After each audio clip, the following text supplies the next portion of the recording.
Good morning, Bandits. We're zipping ahead for today's flashback title to the year 2004, and we're looking at Sid Meier's Pirates. It's a kind of game we wouldn't normally cover, a remastered version. However, with the original being exceedingly hard to get hold of, and as we've not yet found a way of recording C64 titles, this version will work just as well. Of course, famous for other titles, the Sid Meier's take on piracy hit the shelves in 1987, and it was a resounding success even then. Being remade for Windows and the original Xbox 17 years on added a few new elements which really took hold of the machine's capabilities. This is another game which can hold its own and still provide hours of entertainment today. So much that it was made available for download on the Xbox 360 back in 2008. From our last video, A Parent's Guide to Assassin's Creed Black Flag, you may have gathered that I have somewhat of an affinity for these plundering pirates, as well as the history surrounding them, and this title fully lives up to expectations. Playing as a young lad recently given charge of a small ship, you are pledged to one of 4 nations, and after becoming captain you are pretty much just left to it. Similar to Black Flag, this game gets a lot of love from us because there's just so much to do, and boundless freedom to pick and choose as you wish. First and foremost, you might guess from the title that this game is about piracy. However, if the mood strikes you, you can earn an entirely honest living sailing between ports and trading goods, which buy and sell for different prices in different locations. There's a governor in each port, and as well as giving you promotions depending on which other nations you attack, he may also grant you land in the province or possibly his daughter.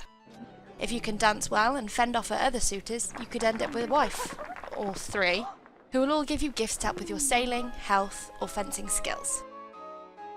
There are mini-games abound in this title. Dancing, strategic turn-based land battles and fencing are all there, as well as those you can choose to do even more, perform tasks for mysterious strangers in taverns, and unlock new equipment, and one by one save your imprisoned family members.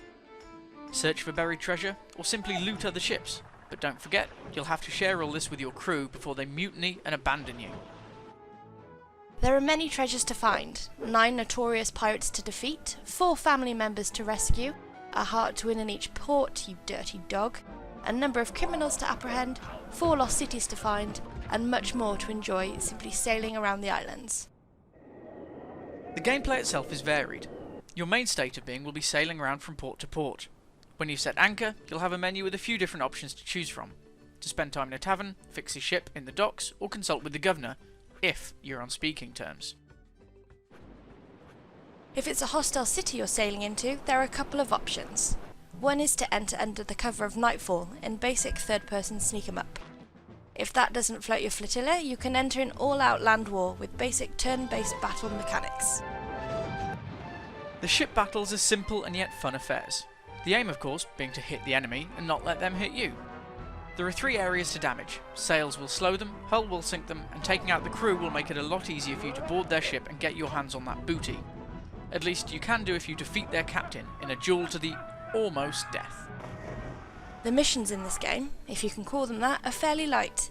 The mysterious stranger will give you a list to do, which could include marrying a governor's daughter, defeating a notorious pirate, or taking a fort from an enemy nation. Eventually, you will work up to a fight with the evil Marquis Montalban, the man who imprisoned your family. The aim in this title is literally to live long and prosper, and while you're busy dividing the plunder with your crew, the years march on. Before too long, you'll have to retire from your life of piracy and settle down.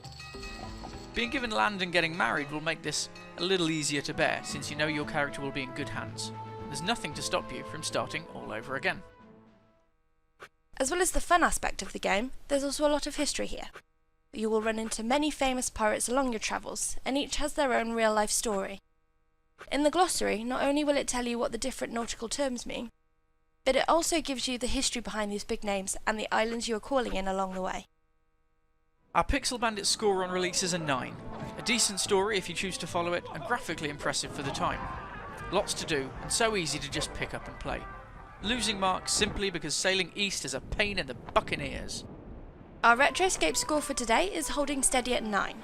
The graphics are still pretty tidy, and the gameplay itself has lost nothing. We can still easily lose a whole night just sailing away with Captain Pixel and finding buried treasure. Definitely worth a look if you still have a 360. Sid Meier does it again, and this title hardly feels dated at all.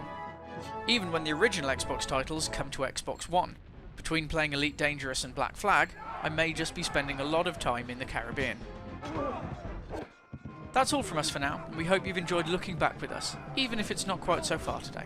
As ever, we've been Pixel Bandits, and you've been awesome. Thanks for watching.